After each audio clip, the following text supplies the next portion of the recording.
പൊന്നാനി ലോക്സഭാ മണ്ഡലത്തിന്റെ തെരഞ്ഞെടുപ്പ് ചരിത്രം പറയുമ്പോൾ ഒഴിച്ചുകൂടാനാകാത്ത ഒരു പേരുണ്ട്, GM ബനാത്വാല. 2 പതിറ്റാണ്ട് കാലമാണ് മലയാളം അറിയാത്ത ഈ മറുനാട്ടുകാരൻ പൊന്നാനിയുടെ മണ്ണിൽ നിന്നും പാർലമെന്റിലേക്ക് തെരഞ്ഞെടുക്കപ്പെട്ടത്. മുസ്ലിം ലീഗ് ഇന്നും പൊന്നാനിയിൽ വോട്ട് ചോദിക്കുന്നത് പൊന്നാനിക്കാരുടെ പ്രിയ നേതാവായിരുന്ന ബനാത്വാലയുടെ ചരിത്രം പറഞ്ഞാണ്.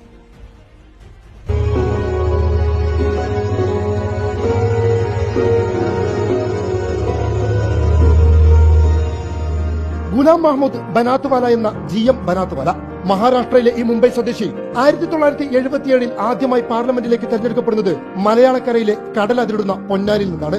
അതൊരു യാത്രയുടെ തുടക്കമായിരുന്നു. ചെറിയ ഒരു ഇടവേള ഒഴിച്ചാൽ 1977 മുതൽ 2004 വരെ നീണ്ട ദൈർഘ്യമേറിയ യാത്ര. മലയാളം അറിയാത്ത ആ മറുനാട്ടുകാരനെ ഒരു തവണ ഒഴികെ ഓരോ തെരഞ്ഞെടുപ്പിലും ലക്ഷങ്ങളുടെ ഭൂരിപക്ഷം സമ്മാനിച്ചാണ് പാർലമെന്റിലേക്ക് പൊന്നാനിക്കാർ അയച്ചിരുന്നത്. അവയിൽ പലതും കേരളത്തിലെ അന്നത്തെ റെക്കോർഡ് ഭൂരിപക്ഷമായിരുന്നു.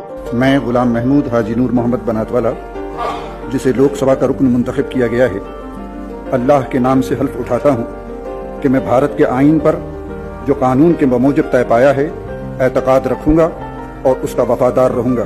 ന്യൂനപക്ഷാവകാശങ്ങൾക്ക് വേണ്ടി പാർലമെന്റിൽ പോരാടിയിരുന്ന GM ബനാത്വാല പൊന്നാനിക്കാർക്ക് അത്രമേൽ പ്രിയപ്പെട്ട നേതാവ്. Sir, this report has recommended that the Chief Minister of Gujarat be prosecuted for several crimes, including the crime of genocide and crime against humanity.